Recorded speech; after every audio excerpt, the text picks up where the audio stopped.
안녕하세요. 남편의 과욕 때문에 숨통이 막혀 이혼을 해버린 40대 아줌마입니다. 요즘은 어떤지 모르겠는데 제가 결혼할 때만 해도 그런 말이 좀 많았어요. 비슷한 수준, 비슷한 형편인 집안과 결혼을 해야 한다고요.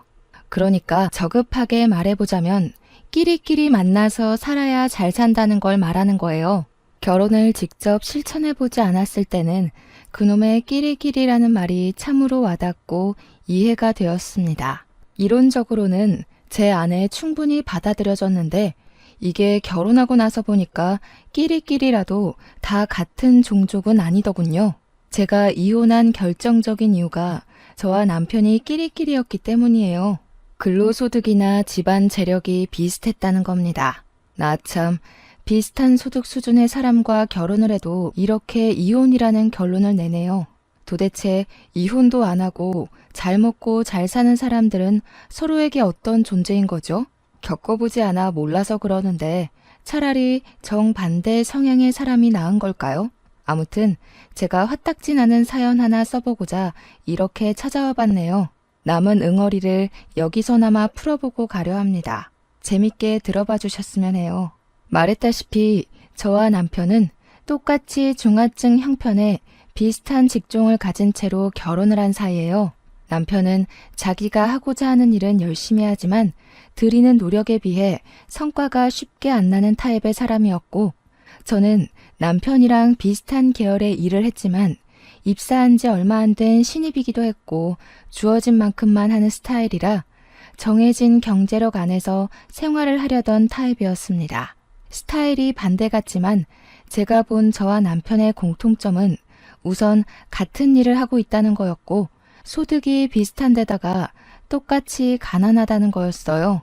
가난에 가난이 붙으면 완전 왕거지가 되는 지름길이라고 저와 남편의 결혼을 말리는 사람들이 있었는데 그때마다 남편이 제게 자기만 믿으라고 다른 사람 말이 뭐 중요하냐며 신의를 보여줘서 그걸 믿고 결혼을 하게 되었어요. 그때만 해도 제가 순수했고 사랑에 눈먼 둔치였네요. 저희는 역시나 돈을 모아봤자 티클 만한 수준이었기에 미래 신혼살림을 위해서 결혼식도 단촐하게 진행을 하였습니다. 소규모 예식장이다 보니 하객 수도 눈에 익을 만큼 적었어요. 축하를 많이 받으면 당연히 그만큼 더 기쁘겠지만 저희는 더 행복할 앞날을 기리기로 하며 아쉬움을 달래었습니다. 이마저도 저와 남편이 공통적으로 가진 감정이라 서로 더 돈독했던 것 같아요. 저와 남편은 사실 혼전 임신을 하고서 배부르기 전에 아이를 얻었습니다. 사실 없는 형편의 아이를 얻는 건 아이한테도 못할 짓이잖아요. 그런데 저희가 좀 많이 뜨거웠습니다. 민망하게도 한순간의 욕구에 눈이 멀어 대책 없이 아이를 가져버린 거였어요. 그래도 결혼과 동시에 저희에게 찾아온 아이 소식은 저희가 가족이란 단어로 더 똘똘 뭉칠 수 있도록 만들어 주었어요. 덕분에 저는 신혼여행도 남편의 보필을 잔뜩 받고 3박 4일로 다녀왔습니다. 당연히 해외는 저희에게 사치였고 가까운 제주도를 즐기고 돌아왔네요. 남편은 신혼여행 갔다 오고 나서 바로 축의금 정리를 했는데요. 짐 정리도 안 하고서 거실에 앉아 축의금 장부에만 매달려 있었습니다. 한참 계산기 두들겨 가면서 펜을 끄적이더니 갑자기 혀를 끌끌 차더라고요. 제가 대신 남편 짐을 정리하다 말고 남편한테 왜 그러냐고 관심을 보였는데 글쎄 남편이 뭐라고 한 줄 아십니까? 근데 너 인맥 관리 안 하냐? 축의금 액수가 왜 다 이 모양이야? 계좌에 들어온 액수도 째째하고 평소에 어떻게 살았길래 거금 주는 친구도 하나 없대? 인생 헛살았네, 헛살았어. 듣는데 굉장히 어이없는 거 있죠? 자기 하객 수는 생각 안 하고 제 앞으로 들어온 돈만 보면서 고작 축의금 가지고 제 인성 문제를 논하는데 이거 저만 황당한가요? 그렇다고 남편이 저보다 월등히 많은 액수도 아니었습니다. 저희 둘 다 축의금 액수가 거기서 거기였다고요. 저도 축의금 장부를 얼추 봤었기 때문에 신랑 측 축의금도 엉망인 걸 알고 있단 말이죠. 그래서 남편한테 이런저런 부연 설명하면서 당신 액수도 그리 안 많지 않냐고 했거든요. 그런데 자기는 일부러 계좌로 들어오는 축의금은 안 받은 거라면서 봉투에 있는 축의금은 자기 쪽 액수가 더 많다고 본인이 더 째째하게 구는 거 아니겠습니까? 만약 계좌에까지 받아서 합쳐졌으면 저보다 훨씬 많았을 액수라고 뜬금없이 시비를 걸었습니다. 얼탱이 없고 재수 없었지만 아이까지 생긴 우리 사정에 돈은 더더욱 중요했기 때문에 남편이 축의금에 예민할 수밖에 없는 거라고 애써 이해를 해줬어요. 하지만 제가 정도껏 이해해줬으면 남편도 적당한 선에서 저와 타협을 봐야 하는 것 아닌가요? 남편의 돈 욕심은 혼인신고하고 나서 기세를 타더니 아이를 출산한 뒤부터는 욕심에 부스터가 달린 것 마냥 과해졌습니다. 그렇게 돈이 좋으면 같이 힘보태서 빨리 모아야 될 생각을 해야 되잖아요. 직접 손주를 돌봐주겠다는 시모의 말대로 시모한테 아이를 맡기고 저랑 맞벌이를 계속하면 되는 거 아닙니까? 근데 남편이 그건 또 싫대요. 남의 손에 애를 맡기고 싶진 않다고 꼭 엄마의 품에서 아이를 키워야 건강하고 똑똑하게 큰다면서 저더러 전업주부를 하라고 하는 거 아니겠어요? 전문대학을 졸업하고 단 한 해도 쉬지 않고 직장인으로 살아왔던 제게 갑자기 경력 단절을 요구했습니다. 무슨 소리야? 내가 왜 멀쩡하게 하고 있는 일을 그만둬? 어머님께서 애 봐주신다는데 왜 그래야 돼? 내가 뭐 애 안 보겠다고 그랬어? 자기가 계속 돈돈거리니까 여태 그랬던 것처럼 같이 벌자는 거 아니야. 그러니까 이젠 안 된다고. 그땐 우리가 둘만 있을 때였고 지금은 애가 생겼잖아. 애한테 돈이 많이 들어가긴 해도 부모 손이 아닌 다른 사람 손 타면 애들이 커서 그때 받은 영향이 다 드러난다더라. 그냥 일 관둬. 내가 야근 늘리면 돼. 아직 아이가 1살 배기일 뿐인데 저희는 그때부터 벌써 서로 다른 육아 방식으로 다퉜습니다. 제 경력 단절 문제로 남편과 일주일 정도를 씨름하다 보니 제가 더는 지쳐서 못하겠더라고요. 애까지 보는 입장인데 남편이랑 같은 주제로 말씨름하는 게 체력 소진이 너무 많이 되었습니다. 그래서 그만 남편 뜻대로 사표를 내버렸죠. 남편 고집이 너무 세니까 시모도 고개를 내줬더군요. 그렇게 아이가 유치원을 가고 초등학교 입학을 할 때까지 저는 계속 주부로 있었습니다. 남편 내조하고 아이 육아에만 신경 쓰는 퇴근이라고는 일절 없는 집 요정이 되었죠. 아이가 이제 초등학교를 가기 시작하면 슬슬 돈이 많이 들어가지 않습니까? 남편은 가난하게 자라서 그런지 아이 교육에도 욕심이 참 많더라고요. 그래도 유치원 때까진 애 교육관에 터치를 잘 안 하는 편이었는데 초등학교 입학을 하자마자 아주 선생님 납신 것처럼 애헴거리더군요. 과외며 학원이며 조그마한 애한테 이것저것 많이도 시키려고 했습니다. 이러면 아이도 힘에 부치지만 당연히 혼자 벌이하는 남편도 돈 대주느라 힘에 부칠 거라 생각했어요. 아니나 다를까 퇴근할 때마다 표정이 점점 썩어가더니 나중엔 애가 애교 부리면서 들러붙어도 귀찮아하기만 하고 기절하기 바빴습니다. 그렇게 힘든 것까진 이해하겠어요. 그래서 저도 내조를 더 잘하려고 했고 애가 남편을 성가시게 안 하도록 신경을 많이 써줬습니다. 그러나 갑자기 제게 다시 일을 구하라고 통보하는 남편의 요구는 정말 당혹스럽더군요. 제가 무슨 슈퍼맘도 아니고 일을 구하라고 하면 뚝딱 바로 취직이 되는 사람인가요? 제 나이가 당시 30대 중반을 넘어섰던 때였습니다.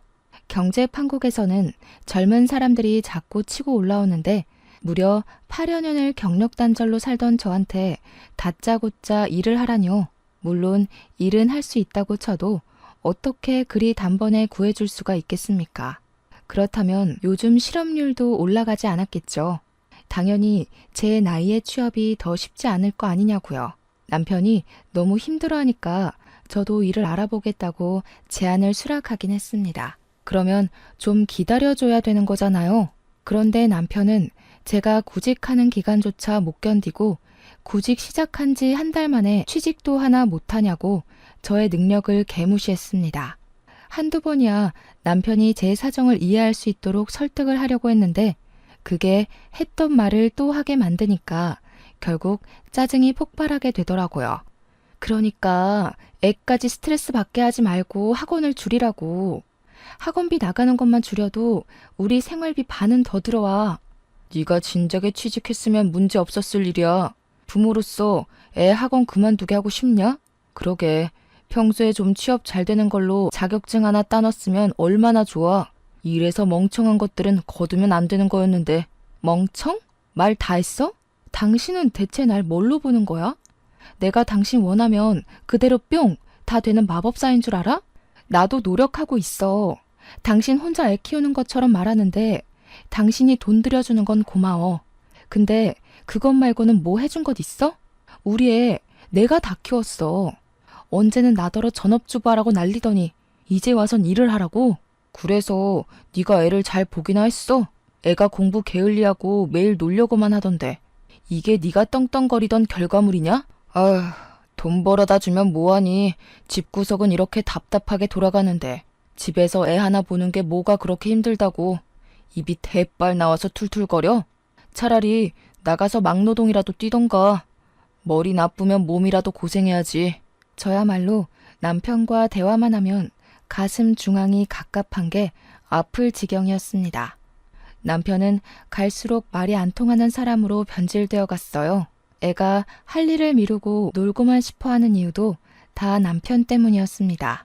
어른들도 자기가 해낼 수 있는 역량이 있는데 아이라고 그 기준이 없겠습니까? 저희 애가 자기 역량보다 너무 과한 교육을 받는 탓에 스트레스가 늘어서 더 학원 공부에 손을 떼는 거였어요.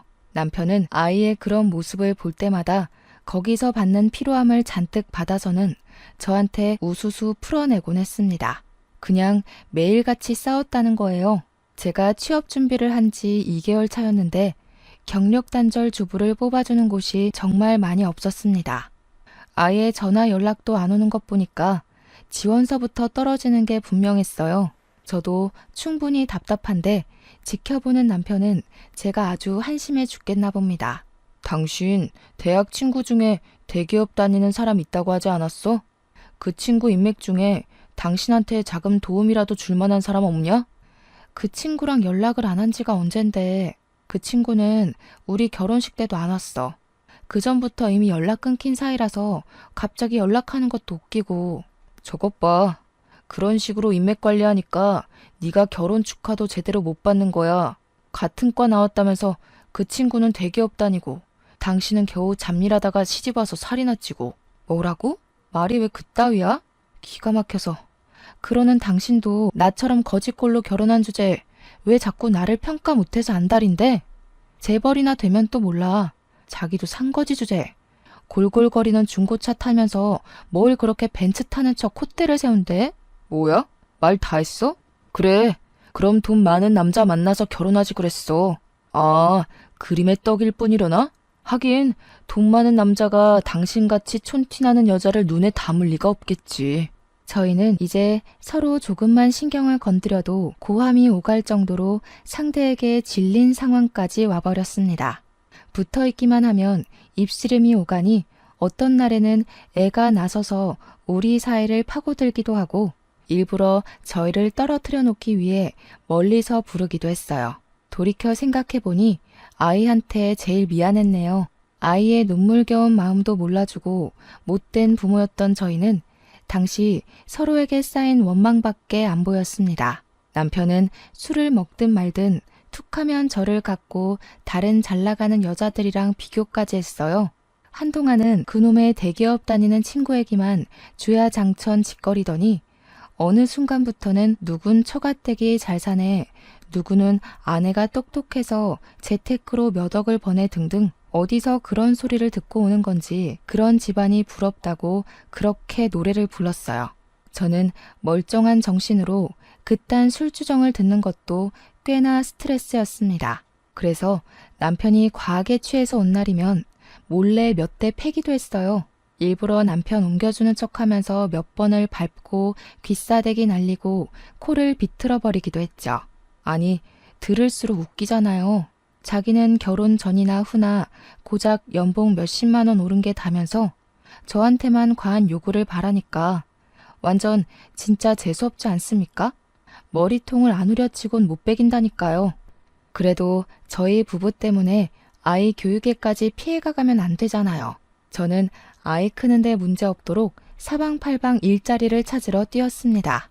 나중에는 체면이고 뭐고 정말로 취업이 절실해서 오랜만에 대기업 다니는 친구한테 연락을 하기도 했어요. 그 친구와는 대학 졸업하고 나서 사적으로 연락을 해본 적이 없습니다. 저희가 그렇게 막 친한 사이는 아니었어요. 그러나 같이 강의 들은 적이 여러 번 있어서 막 안 친한 것도 아닌 애매한 사이였습니다. 제 전화를 받은 친구는 조심스럽게 알린 제 사정을 듣고선 흔쾌히 환대를 해주었습니다. 의외였어요. 보통은 연락도 안 하던 친구가 연락한 것만으로도 당황스럽잖아요. 그런데 친구는 저를 대학 동기였다는 이유만으로 반겨주어서 고마웠습니다. 내 동생이 플로리스트하거든. 그게 생각보다 여기저기 쓰일 때가 많은 자격증이더라고. 동생한테 말해놓을 테니까 내일 한번 찾아가 봐. 주부인 제가 바로 사무직에 뛰어드는 건 어렵다고 배려해준 친구 덕분에 저는 친구 동생네 꽃집에서 꽃꽂이하는 일을 하게 되었는데요. 친구 동생도 제게 미리 실습하면서 플로리스트 자격증을 따보라고 권유를 하더군요. 요즘은 호텔에서도 플로리스트를 고정 직원으로 뽑는다면서 자격증 따서 호텔로 취직해보라고 방법을 알려주기도 했습니다. 그래서 저는 친구랑 친구 동생 덕분에 적당한 수익을 받으며 일을 배우게 되었고 정말로 플로리스트 자격증을 손에 쥐게 되었습니다. 얼마나 감사한 사람들입니까? 친구랑 친구 동생이 아니었다면 저는 아마 막노동하면서 몸도 마음도 엄청나게 고생하며 늙어갔을 겁니다. 제가 경제활동에 보탬이 되기 시작하니 남편도 불같은 성격을 좀 죽이고 잠잠하게 굴었어요. 전업주부 시절 때보단 그래도 싸울 일을 굳이 만들지 않고 먼저 한 발 물러나 주더라고요. 그렇다고 부부 싸움이 없는 건 아니었습니다. 횟수만 줄었단 거예요. 그리고 제가 플로리스트 자격증을 딴 게 전부 친구랑 친구 동생 덕분이라고 했잖아요. 은혜를 얻었으면 보답을 하는 게 사람으로서 기본적인 도리가 아니겠습니까? 저를 남편의 등살로부터 구제해준 둘에게 너무 고마워서 저는 제 친구랑 친구 동생을 우리 집으로 초대해 식사를 대접하려고 했습니다. 그러나 친구는 일이 너무 바빠서 오지 못했고 친구 동생만 우리 집에 와서 같이 거하게 식사를 했는데요. 오늘 야근 때문에 늦을 것 같다던 남편이 하필 그날 일찍 퇴근해 귀가를 했습니다. 남편은 처음 보는 아가씨가 같이 인사를 나온 걸 보곤 피로에 절어있던 얼굴을 어색하게 펴면서 저한테 누구냐고 물어봤어요. 그래서 친구 동생을 남편한테 정식으로 소개를 해줬더니 남편이 금세 아가씨에게 호의를 보이더군요. 우리 와이프 구제해줘서 너무 고마워요. 언제 한번 인사드리고 싶었는데 이렇게 기회가 되네요. 꽃집 하시는 분이라 그런지 참 미인이세요. 남편의 친절한 모습을 결혼 초에 보고 얼마 만에 보는 건지 남편한테 저런 모습도 있었는데 못 본 지 너무 오래돼서 순간 다른 사람인 줄 알았습니다. 그때만 해도 다른 여자한테 상냥한 남편이 불쾌했다기보단 어이없었을 뿐이었죠. 제게는 친구 동생이 귀인이나 다름없었기에 밉게 보일 리 없었고 남편한테 정뗀 지는 이미 오래되었으니 당연히 제 불만의 화살은 남편을 향할 수밖에요. 저희는 제 아이까지 같이 해서 저녁을 함께 먹었었습니다. 귀인이나 다름없는 손님이 있어서 그런지 간만에 저희 분위기 좋은 식사 시간이 되었어요. 웃기도 참 많이 웃었던 날입니다. 원래 불행은 가장 행복한 순간 뒤에 바짝 붙어 나타난다고 하잖아요. 맞습니다. 저는 오래간만에 행복을 느껴본 이후로 내리막길을 걷게 되었어요. 그 불행이 제게 큰 의미를 준 사람들 때문에 발생했다는 사실은 여전히 제 마음을 아프게 합니다. 플로리스트가 된 저는 친구 동생에게 감사 선물을 표시하고 정말로 호텔에 취직을 하여 일을 하게 되었는데요. 제가 취직하고 나서부터 남편의 야근이 엄청나게 늘어나는 거 아니겠습니까? 한 번은 너무 일 강도를 높여 하는 남편이 걱정돼서 쉬엄쉬엄 하라고 야근에 대해 언급해 봤거든요. 그런데 남편 말로는 애가 점점 더 자라니까 돈도 그만큼 많이 들 거라고 맞벌이 시작했는데 물 들어올 때 노 저어야 되지 않겠냐며 오랜만에 또 돈 욕심으로 불타올라 있었어요. 남편 돈 욕심이야 신혼 초 때부터 꾸준히 봐와서 알기 때문에 또 그런 줄로만 알았죠. 그런데 다들 불행이란 것이 누구한테 제일 먼저 닥쳐오는 줄 아십니까? 바로 순간순간을 방심만 하고 있는 사람들이요. 제가 바로 경계 없이 마음을 터놓고 살다가 바로 옆 사람에게 제대로 호구 잡혔던 인간 중 하나이네요. 한날 대기업 다니는 친구가 퇴근하고 만날 수 있겠냐고 저한테 연락이 왔더라고요. 당일에 연락이 온 거라서 좀 곤란했습니다. 집에 애가 기다리고 있기도 했고 남편한테 사전에 얘기를 안 했거든요. 특히 유부녀는 시간 약속을 자유롭게 잡기 어렵잖아요.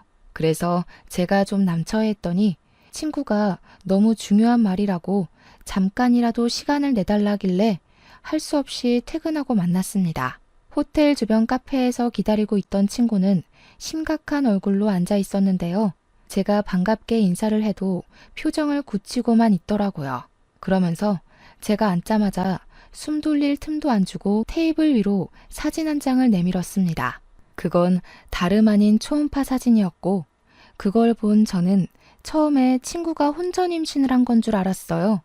하지만 그 뒤로 이어지는 친구의 말에 저는 충격을 먹고 맙니다. 미안해. 내 동생이 이런 애가 아닌데 네 남편이랑 사고를 쳤나 봐. 보다시피 그 아이 내 동생이랑 네 남편이 바람나서 저지른 일이야. 어? 그게 무슨 말이야. 뭔가 오해가 있었나 본데 내 남편이 돈에 미치긴 했어도 지금껏 여자 쪽에는 눈도 안 돌린 사람이야. 뭘 잘못한 거 아니야? 나도 놀랐어. 동생한테 크게 나무라기도 했고. 그런데도 동생은 차마 애를 지우긴 싫나 봐. 네 남편이랑 이미 얘기 끝내서 둘이 키우기로 했다는데 남편한테 들은 거 없어? 제 남편과 친구 동생이 바람이 났다는 것도 충격적인데 임신까지 했다네요. 심지어 둘이서 그 애를 키우겠다고 한 사실은 정말 할 말을 잃게 만들었습니다. 전혀 예상 밖의 일이라서 머릿속이 백지장이 되어버렸어요. 그리고 이 모든 걸 저는 전혀 모르고 이 친구한테 들었다는 것도 수치스러웠습니다. 친구는 제게 계속 미안하다고만 했는데 그게 다였어요. 동생의 부정행위를 알았다면 친언니로서 따끔하게 주의를 줘야 하는 거잖아요. 잘못된 건 잘못된 거라고. 친구 또한 저처럼 심장이 떨려야 되는 게 정상 아닙니까? 그런데 제가 본 친구의 표정은 태연하기만 할 뿐이었어요. 마치 남편과 자기 동생을 갈라놓을 생각이 전혀 없는 사람처럼 보였습니다. 그런데 넌 이걸 나한테 말해주는 이유가 뭔데? 나더러 네 동생 소송하라는 거니? 아니면 나더러 남편 포기하고 네 동생한테 넘기라는 거야? 진정해. 이런 상황 밖으로 소문나면 누구든 좋을 것 없잖아. 내 말은 최대한 시끄럽게 해결하지 말자는 거야. 내 동생한테 따질 거 있으면 앞으로 나 불러서 얘기해줬으면 좋겠어. 내가 네 커리어도 만들어줬는데 이 정도 부탁은 들어줄 수 있지? 내가 이해 못하는 건지 모르겠는데 이 상황에서 그걸 따지는 게 정상인 거니? 내 남편도 미친 짓 했지만 네 동생도 마찬가지 아니야? 그럼 적어도 내 앞에 네 동생을 같이 데려왔어야지. 나한테 사과를 시키는 게 언니로서 해야 될 일 같은데 원하는 게 사과야? 그거만 돼? 그럼 네가 순순히 이혼해 줄래? 그렇다면 나도 너 시간 되는 날 맞춰서 용서 빌러 데려올게. 친구가 얼마나 뻔뻔하게 나왔으면 제가 여태까지 토시 하나 안 빠뜨리고 기억을 하겠어요.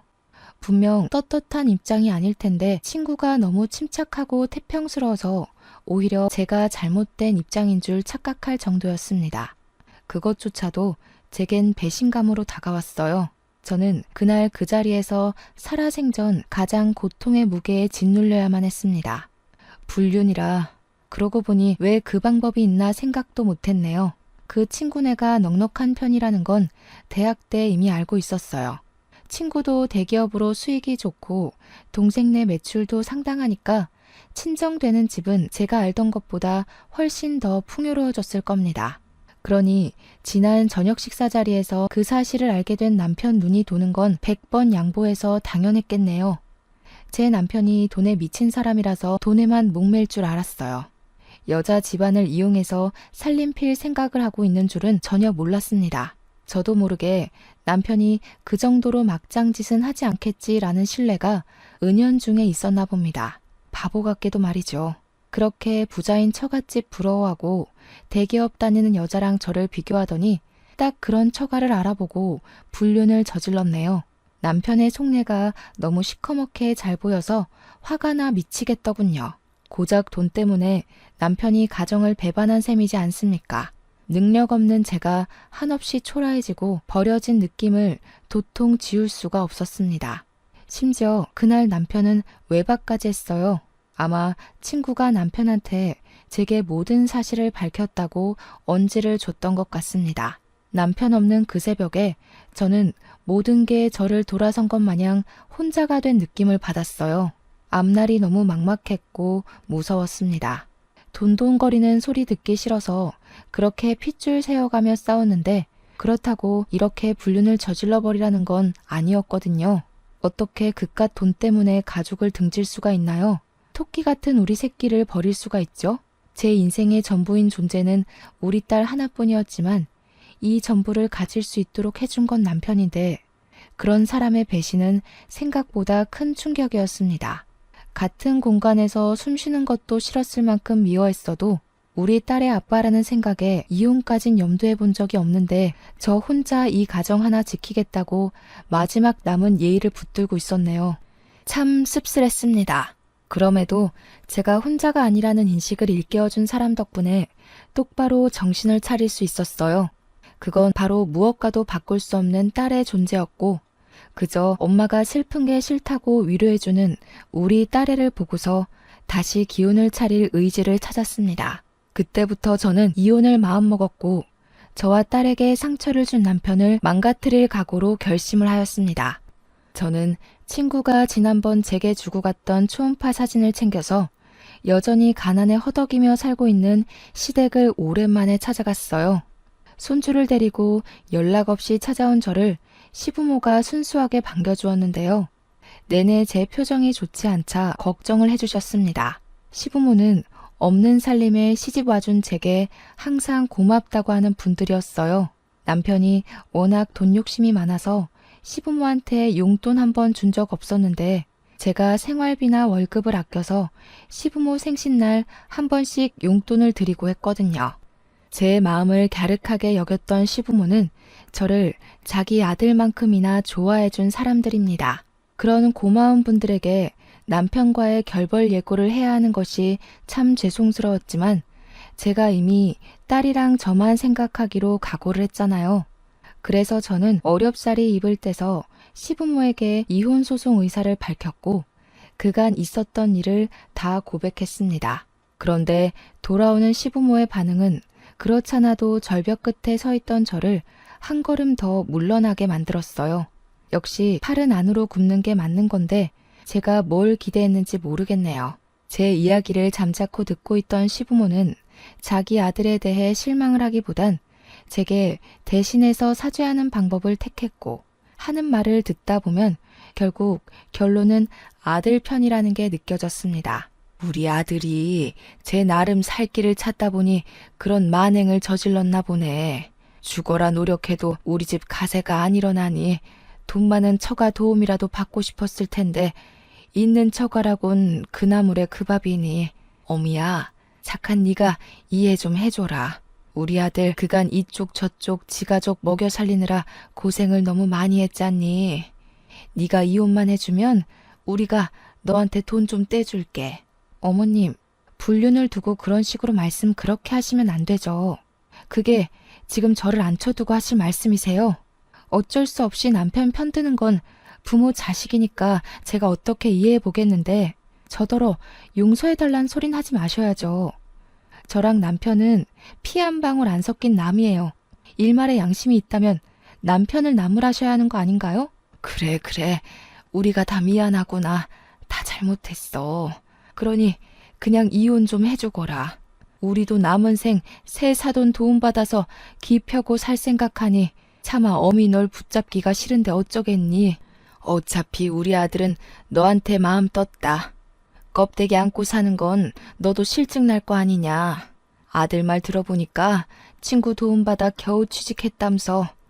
먹고 살 길 마련해준 빚 갚는다 치고 눈 감아줘. 어이없지 않나요?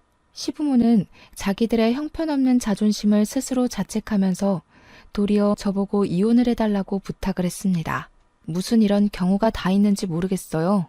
왜 다들 잘못을 저질러 놓고도 저렇게 뻔뻔하고 양심이 없는 걸까요? 분명 저는 가만히 있다 봉변당한 사람인데 누구한테도 사과를 받지 못했습니다. 이런 식이면 정말 사람 하나 매도하는 거 일도 아니겠어요? 다들 나쁜 일에 이렇게 쿵짝이 잘 맞으니 당하는 사람들이 뼈도 못 추리고 절망하나 봐요. 역시나 시가에는 잘해봤자 본전이거나 손해일 뿐인 듯 합니다. 제가 무슨 부귀영화를 누리겠다고 시부모한테 효도를 했는지 모르겠어요. 저는 그저 자기 아들한테 외면받는 시부모가 불쌍해서 대신 챙겨줬던 것뿐인데 결국 돌아오는 마음은 불륜녀한테 남편을 보내주라는 결론뿐이네요. 온갖 가여운 멘트를 남발하면서 남편의 불륜을 감싸주는 시부모에게 기가 막혀서 합의가 아닌 소송을 걸겠다고 통보했고 시부모는 부잣집 사돈을 얻을 수 있다면 흔쾌히 소송을 받아들이겠다고 했습니다. 제가 시가에 찾아간 걸 시부모가 남편한테 연락을 했는지 집에 돌아가니까 남편이 기다리고 있더라고요. 매일 불같이 화만 내던 남편이 이번에는 의외로 제 앞에 무릎을 꿇었어요. 잘못한 건 아나 보네 싶어서 뭐라고 짓거리나 들어보자는 심산으로 팔짱만 끼고 있었는데요. 아니, 글쎄 무릎 꿇고 빈다는 소리가 겨우 합의 이혼하자는 말이 아니겠습니까? 잠시나마 남편의 변명을 기대했던 제가 한심하네요. 다른 사람뿐만 아니라 남편조차도 제게 뭘 잘못하고 있는지 판단이 안 서나 봅니다. 나 가진 것 없는 집안 자식인 거 알잖아. 안 그래도 형편없는 남자인데 소송까지 당하면 윤진이 집안에서 나를 받아주겠어? 이렇게 부탁할게. 양육비도 꼬박꼬박 보내고 이 집 명의도 당신 단독 명의로 다 바꿔줄게. 재산 분할도 필요 없어. 당신 다 가져. 그러니까 제발 나 몸만 건사하게 조용히 보내주라. 이젠 실망할 것도 없다. 당신은 살면서 나한테 내도록 돈 뽑아 먹을 생각만 하더니 결국 돈 많은 사람 찾아 떠나는 게 목적이었나 봐? 그래, 어디 등배 따뜻하게 잘 먹고 잘 살아봐. 그래봤자 불륜 가정이 얼마나 오래 갈지 모르겠지만 네가 한 약속이나 똑바로 지켜. 네가 분명 네 입으로 몸뚱아리만 나가겠다고 했다. 당장 각서 쓰고 지장 찍고 부동산 명의 나한테 다 돌려놓고 바로 꺼져. 그날로 남편은 제 말대로 자차까지 제 명의로 돌려놓고 저한테 합의 이혼을 받아내 저희 곁을 영영 떠났습니다. 남편 보내고 나니 같이 산 수년의 세월이 송두리째 날아간 게 뼈아프게 느껴지더군요. 구멍난 가슴에 바람이 숭숭 들어서 한동안은 회의감이 들었습니다. 그래도 별 볼 일 없는 놈이란 거 알았던지라 하루 지나고 나니 역시 이혼하길 잘했단 생각이 들더라고요. 남편이 자기 짐은 필요 없다고 빼다 버려도 좋다길래 시가로 보내려고 정리 중이었는데 생각해보니까 남편이 상간녀 소송하지 말란 조건은 내걸지 않았더라고요. 아무래도 이혼하면서 제가 재산을 다 몰수해온지라 어찌 보면 이득 본 이혼을 했는데도 상간녀 소송은 해야겠는 거 있죠. 잘못을 모르는 건 남편도 시가도 마찬가지였지만 상간녀 집안도 제대로 배워야 될 거 아닙니까? 뭐든 처음이 쉬우면 그 다음은 실수가 아니라 습관이 되는 거잖아요. 친구한테 받은 은혜를 완벽하게 갚아주지 못해 좀 찝찝했는데 이렇게 잘잘못을 가르치는 참교육으로 보답을 한다면 친구랑 친구 동생한테 큰 배움이 될 거라고 봤습니다. 그래서 소송했어요. 그랬더니 상간녀한테서 바로 전화가 오더라고요. 당연히 안 받았죠. 뒤이어 날라오는 알림을 확인했더니 글쎄 엄청난 쌍욕의 문자가 날라오는 거 아니겠습니까? 불륜에 떳떳한 척하더니 소송 때문에 생기는 빨간 줄은 겁이 났나 보네요. 심지어 친구한테도 전화가 왔는데요. 친구 것도 안 받을까 하다가 아무래도 지난날 뻔뻔했던 표정이 너무 재수없었던지라 고민 끝에 전화를 받았습니다. 역시나 예상했던 대로 친구는 저를 어이없는 이유로 원망하고 있었어요. 이 여시 같은 년이 내가 너한테 일자리까지 구해주고 경력 만들어줬는데 감히 뒤통수를 쳐? 니까지 것도 동기라고 반갑고 불쌍해서 호의 좀 베풀었더니 이런 식으로 돌려받을 줄은 몰랐네. 결국 고소를 했겠다. 너 때문에 우리 집이 얼마나 발칵 뒤집혔는 줄 알아? 그땐 내가 널 잘 몰랐지. 네 동생이 남의 뒤통수를 이리 무섭게 치는 사람인 줄 알았으면 나 너랑 처음부터 친구 안 했어. 나한테 선의를 베풀었다고 했니? 그 말은 네 입으로 네 동생이 쓰레기라서 사고 친 걸 왜 너한테 갚아주냐? 그걸 따지고 싶은 거야? 넌 선의만 베풀었으니 동생 문제는 모르는 일이다. 뭐 그런 거니? 말 좀 똑바로 해봐. 대기업 다니는 년이 문장 구사력이 왜 이렇게 딸려? 진짜 돌았구나. 비렁뱅이 주제에 입에 풀 칠할 수 있도록 뒤 좀 봐줬으면 눈치껏 기었어야지. 지렁이도 밟으면 꿈틀하는 거 보여주고 싶었나 본데. 야, 너 딱 기다려. 내가 가서 제대로 밟아줄 테니까. 무작정 전화를 끊어버린 친구는 정말로 저희 집까지 찾아왔습니다. 상간녀인지 남편인지 친구한테 집 주소를 알려주었겠죠. 다 같은 한 통속이잖아요. 초인종도 안 누르고 주먹으로 현관문을 무작정 내려치는 수준이 벌써부터 저급하다는 걸 드러내고 있었어요. 저는 딸애를 방으로 피신시킨 후 대문을 열었습니다. 친구가 막무가내로 저를 밀치며 넘어뜨리더군요. 그러면서 제 머리를 잡는데 순간적으로 일어난 일이라서 허우적거리기만 하다가 겨우 친구 얼굴을 확인했습니다. 별것도 아닌 게 까부네. 우리 아빠가 누군지 알아? 동네 잡일하는 너네 아빠랑 달리 우리 아빠는 무려 2급 공무원이야. 우리 아빠한테 말만 하면 찌꺼기 같은 너네 부모님 순식간에 쓸어버릴 수도 있어. 까불 사람한테 까불어야지. 알았으면 당장 고소 취하해. 무릎 꿇고 고개 쳐박아야 되는 입장이면서 돈 있고 빽 있다고 기세등등하게 나서는 친구 꼴이 같은 어른으로서 무척 쪽팔리더군요. 어쩜 전 남편과 다를 게 없는 건지 보니까 끼리끼리 잘 어울린 듯 싶었어요. 저는 손 뻗으면 닿는 곳에 있는 빗자루를 뽑아다가 친구의 다리를 냅다 쳤습니다. 중심 흔들려 쓰러지는 친구의 머리채를 잡고서 현관문 밖으로 밀어버렸어요. 아, 너네 부모님이 그렇게 가르쳤나 보구나. 집에 돈이 많으니까 온갖 쓰레기짓 다 저지르고 다녀도 얼마든지 돈으로 해결해 주겠다고? 그럼 그렇지. 집안 자체가 저급한 문화를 가졌으니 불륜 정도야 누워서 침 뱉기 수준이겠지. 그런데 어쩌냐? 너는 방금 네 입으로 네 약점을 드러낸 거나 마찬가지야. 나한테 너를 밟을 수 있는 방법을 친히 알려준 셈이라고. 대기업은 무슨... 역시 멍청한 년이네. 미친년이 뭐라는 거야. 내가 이 옷 세탁비도 물을 거야. 네 수준의 네 월급에 몇 년을 시달려야 갚을 수 있는 옷값이거든? 네가 감히 우리 집에 먹칠을 하고도 무사할 것 같아? 살고 싶으면 당장 소송 취하라고. 너네 그 잘난 집에는 소송이 제일 약과일 텐데 진짜 취하해도 괜찮겠어? 소송 취하하면 그 다음에 네가 알려준 약점밖엔 답이 없는데. 너희 아빠 2급 공무원이랬지? 과연 네가 네 아빠 발목 잡는 짓을 해도 너희 아빠가 돈으로 해결을 해줄까? 내가 죽을 때까지 쫓아서 너네 아빠 권위 무너뜨리는데 온갖 짓을 다 할 건데 그거 감당할 자신 있어서 고작 소송 가지고 이 난리니? 자기 아빠 얘기를 하니까 그제야 친구 표정이 살짝 흔들렸습니다. 자기가 가진 백은 아빠가 다인데 그걸 망가뜨리겠다고 한 거니 주춤할 수밖에 없겠죠. 높은 위치에 있을수록 겸손하고 조심해야 한다는 걸 망각한 모양입니다. 고작 거지 나부랭이 말에 내가 쫄기라도 할 것 같아? 우리 아빠를 걸고 넘어지시겠다. 그럼 너네 부모님은 무사할 것 같니? 누가 누구더러 멍청하다 지랄하는지 모르겠네. 그래, 어련하시겠어. 불륜이 뭐 자랑이라고 동네 떠나가라 따지고 있는지 모르겠다. 네가 마음 먹을 수 있는 짓 나라고 못할 것 없지. 원래 내려갈 곳 없는 사람이 더 무서운 거 알지? 내가 마음만 먹으면 네 아빠뿐만 아니라 너랑 네 동생 인생까지 제대로 밟아버리는 수가 있어. 그런데도 나한테 고개 쳐박을 용기가 안 나니? 나 정말로 너네 아빠 찾아갈 건데? 제 말에 더는 대꾸하지 못하던 친구는 결국 제게 선을 제대로 넘었는데요.